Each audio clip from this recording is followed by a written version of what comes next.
Assalamualaikum teman-teman hebat 5 Granada. Hari ini kita belajar kembali tematik bersama Miss Laila. Kita akan mereview materi mulai dari tema 1 sampai selesai karena sebentar lagi kita sudah masuk ke PAS.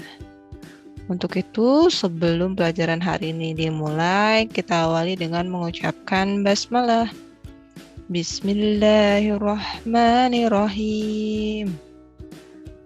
Teman-teman silahkan siapkan buku tema satunya, kita kerjakan bersama-sama hari ini. Sudah disiapkan serta alat tulisnya? Nah, sekarang kita bahas materi yang pertama tentang bahasa Indonesia. Kita baca teks terlebih dahulu. Nah, teman-teman bisa baca bukunya masing-masing atau di share screen yang Miss Laila tampilkan ini tentang organ gerak manusia dan hewan.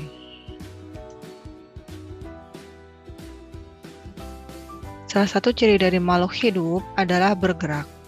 Secara umum, gerak dapat diartikan berpindah tempat atau perubahan posisi sebagian atau seluruh bagian dari tubuh. Makhluk hidup akan bergerak apabila ada rangsangan yang mengenai sebagian atau seluruh bagian tubuhnya.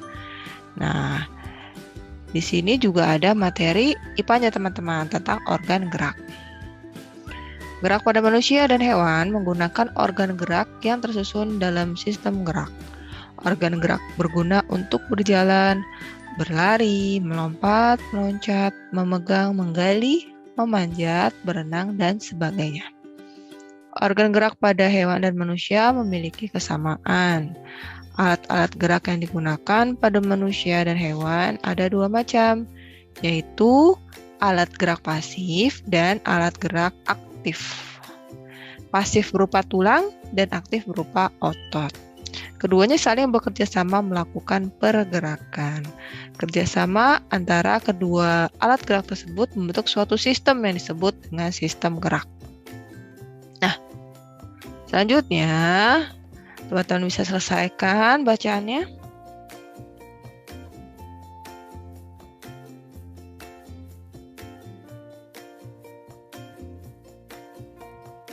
Oke, sekarang kita berlatih masuk ke halaman 4. Nah, di sini adalah belajar menentukan ide pokok dari setiap paragraf. Teman-teman ingat kan ide pokok itu apa? Ide pokok itu adalah gagasan utama atau inti utama dari paragraf tersebut. Nah, pada paragraf kedua, sekarang kita lihat, kita bergeser ke halaman sebelumnya, halaman 3. Nah, paragraf 2 ini kita beri tanda. Yang mana ide pokok? Untuk menentukan ide pokok, teman-teman tentukan dulu kalimat utamanya. Kalimat utamanya yang mana di paragraf 2 ini? Ini adalah paragraf kedua. Kalimat utamanya adalah iya, jadi ide pokok kita ambil dari kalimat utama ini. Gerak pada manusia dan hewan merupakan organ gerak yang tersusun dalam sistem gerak.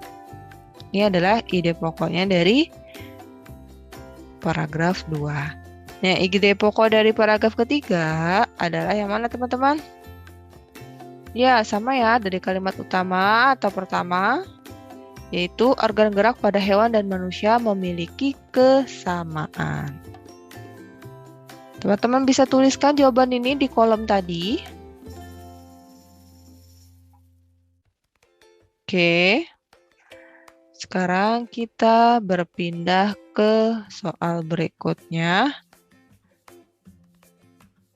Tentukan kalimat pengembangnya. Yang mana kalimat pengembangnya? Kalimat pengembangnya itu diambil dari kalimat penjelas ya tambahannya. Misalnya di paragraf 2 ini. Misalnya akan beri tanda dengan warna merah untuk kalimat pengembangnya. Ini adalah kalimat pengembangnya. Organ gerak berguna untuk berjalan, berlari, melompat, meloncat, menggali, berenang, dan sebagainya. Ini adalah pengembang. Oke, begitu juga dengan paragraf yang berikutnya. Kalimat pengembangnya ada di kalimat berikutnya. Alat-alat gerak yang digunakan pada manusia dan hewan ada 2 macam, yaitu alat gerak pasif berupa tulang dan alat gerak aktif berupa otot. Teman-teman bisa mengerjakan sendiri. Sama contohnya seperti paragraf 2 dan 3, teman-teman lanjutkan sampai paragraf 4 dan 5. Oke. Sekarang sudah paham ya menentukan ide pokok atau kalimat utama dari suatu paragraf. Sekarang kita ke halaman 6. Nah, teman-teman harus bisa mengerti nih arti dari ide pokok itu apa tadi, teman-teman? Iya, ide pokok itu adalah gagasan utama. Oke. Lalu, teman-teman sudah memahami tentang ide pokok. Fungsinya apa fungsi ide pokok?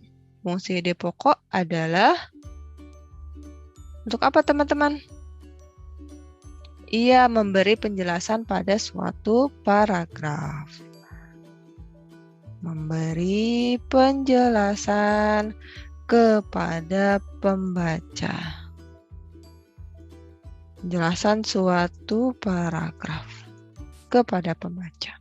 Nah, lalu bagaimana menentukan ide pokok? Seperti yang sudah kita lakukan tadi, kita tentukan dahulu kalimat utamanya. Jadi kita harus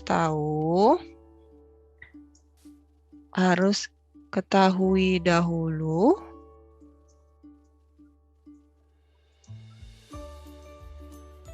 kalimat utamanya.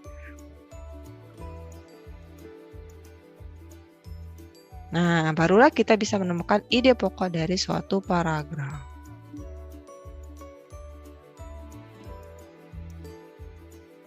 Selanjutnya, teman-teman buka halaman 9. Di sini ada teks beserta gambarnya.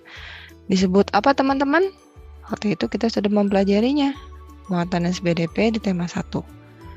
Iya, gambar cerita. Di sini menceritakan tentang Edo. Yuk kita baca bersama contoh gambar cerita berikut ini. Pak Rudi mengajak Edo ke kandang kelinci miliknya. Kandangnya sangat luas, kelincinya banyak sekali. Pak Rudi dan Edo memberi makan kelinci. Mereka memberikan wortel kelinci, sangat suka makan wortel. Semua kelinci berkumpul mendekat pada Edo. Nah, jadi yang namanya gambar cerita itu antara gambar dengan teksnya harus berhubungan. Di sini menceritakan Edo memberi makan kelinci, jadi digambarkan Edo sedang memberi makan.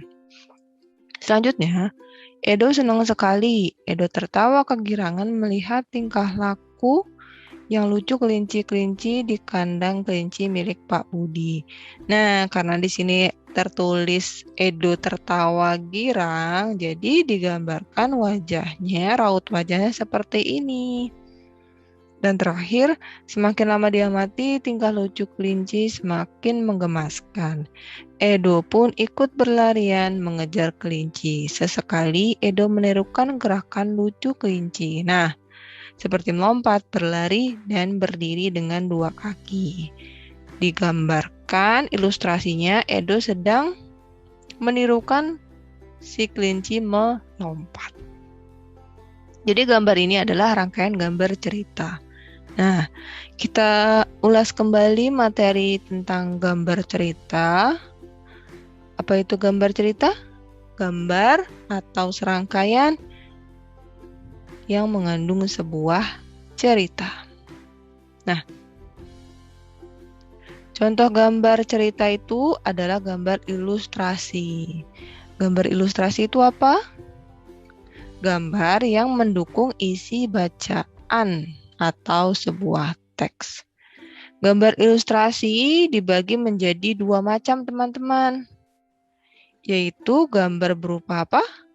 Foto dan berupa gambar tangan.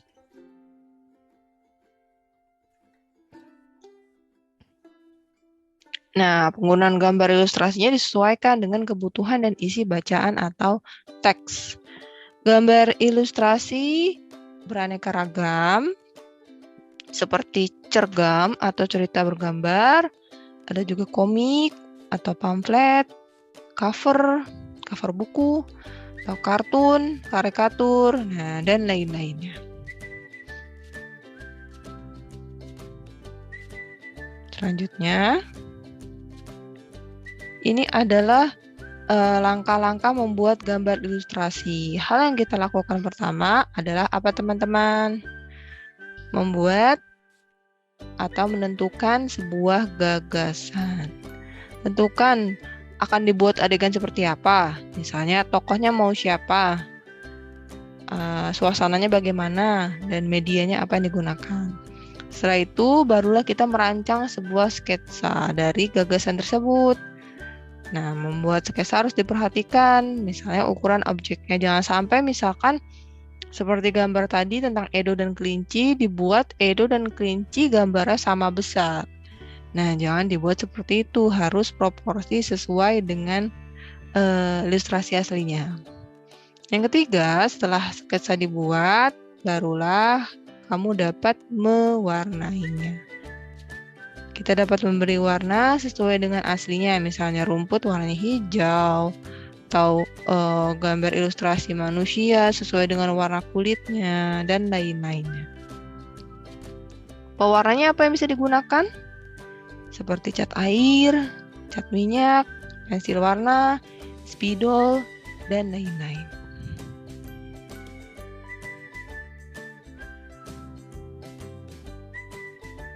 Nah, ini contoh dari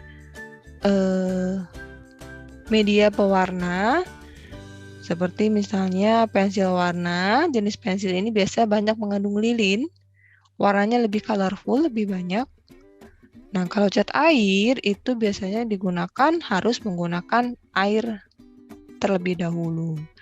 Cat air ada dua macam, ada yang transparan dan tidak transparan. Materi berikutnya adalah muatan PPKN. Ini adalah materi terakhir di video pembelajaran kali ini. Teman-teman simak nilai-nilai yang terkandung dalam sila-sila Pancasila. Pancasila itu adalah apa, teman-teman? Dasar negaranya Indonesia. Nah, jadi apa saja nih sikap-sikap yang sesuai dengan masing-masing sila tersebut? Teman-teman kan sudah hafal sila yang ada di Pancasila. Yang pertama adalah ketuhanan yang Maha Esa. Nilai ketuhanan yang Maha Esa, contoh sikapnya yang bisa diterapkan yang sesuai dengan sila pertama ini adalah bisa dilihat di gambar ini. Indonesia terdiri dari berbagai suku dan agama. Nah, sesuai dengan sila Pancasila ini, jadi beriman kepada Tuhan Yang Maha Esa sesuai dengan agama dan keyakinannya yang dianutnya masing-masing. Nilai ini mengharuskan kita untuk bisa saling menghormati dan bekerja sama antar pemeluk agama. Jadi menghormati dan saling bisa bekerja sama. Jadi tidak boleh memaksakan suatu agama dan kepercayaan kepada orang lain. Selanjutnya, yang kedua adalah nilai kemanusiaan yang adil dan beradab. Sesuai dengan nama silanya, kita sebagai manusia harus bisa saling tolong-menolong. Setiap warga negara hendaklah mengakui persamaan derajat. Jadi tidak ada yang si kaya dan si miskin. Semuanya sama, persamaan kewajiban antar sesama manusia sebagai asas kebersamaan bangsa Indonesia dan persamaan hak. Dengan menjunjung tinggi persamaan derajat, hak dan kewajiban, maka seluruh bangsa akan mampu menegakkan juga memelihara kebersamaan. Penerapannya apa contohnya? Saling mencintai sesama manusia, sikap tenggang rasa, menjunjung tinggi nilai kemanusiaan. Selanjutnya adalah yang ketiga, Persatuan Indonesia. Makna dan nilai yang terkandung dalam sila ini adalah menjaga persatuan dan kesatuan negara Republik Indonesia. Dengan menerapkan apa? Rela berkorban demi bangsa dan negara. Juga memajukan pergaulan demi persatuan dan kesatuan, yaitu Bhinneka Tunggal Ika. Contohnya di gambar ini adalah saling bergotong royong demi memajukan persatuan Indonesia. Yang keempat adalah nilai kerakyatan yang dipimpin oleh hikmah kebijaksanaan dalam permusyawaratan perwakilan. Contohnya adalah apa? Mengutamakan kepentingan kepentingan umum di atas kepentingan pribadi. Jadi kita harus mendahulukan kepentingan umum nih teman-teman. Dan tidak boleh memaksakan kehendak kita. Misalnya mengajak orang lain untuk sependapat dengan kita. Nah, biasanya di sila keempat ini contoh penerapan yang paling terlihat adalah musyawarah dalam menyelesaikan suatu masalah untuk mencapai mufakat bersama. Nah, yang kelima adalah nilai-nilai keadilan sosial bagi seluruh rakyat Indonesia. Kita harus bisa menghindarkan diri dari sifat pemborosan, selalu bergaya, hidup mewah, perbuatan yang merugikan kepentingan umum. Nah, kita harus mengembangkan sikap harus adil terhadap sesama, menghormati hak orang lain, dan menolong serta menghargai orang lain. Itulah nilai-nilai yang ada di sila Pancasila.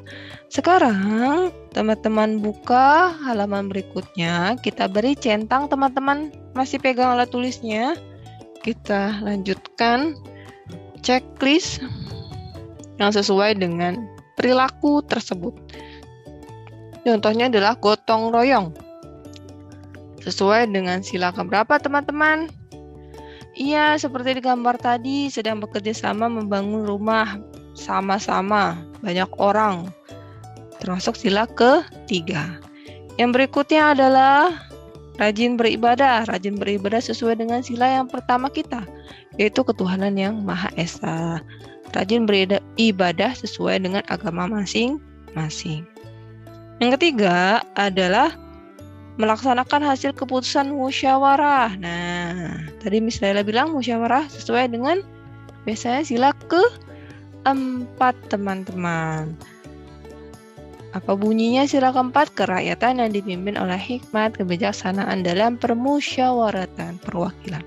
Yang keempat, tidak membeda-bedakan antara yang kaya dan yang miskin. Nah, itu sesuai dengan sila yang kedua, kemanusiaan yang adil, jadi harus adil. Dan terakhir adalah memberikan kesempatan kepada orang tua untuk duduk ketika berada di angkutan umum, jadi mendahulukan orang tua. Iya, betul, kemanusiaan yang adil dan beradab. Sila kedua lagi, teman-teman. Di situ ada beradab. Kita harus punya adab yang baik, sopan santun terhadap yang lebih tua, menghormati yang lebih tua dan menyayangi yang lebih muda. Baiklah teman-teman, mungkin materi yang akan kita bahas hari ini sampai di sini dahulu. Kita lanjutkan di pertemuan berikutnya. Dan terima kasih teman-teman soleh dan soleha. Wassalamualaikum warahmatullahi wabarakatuh.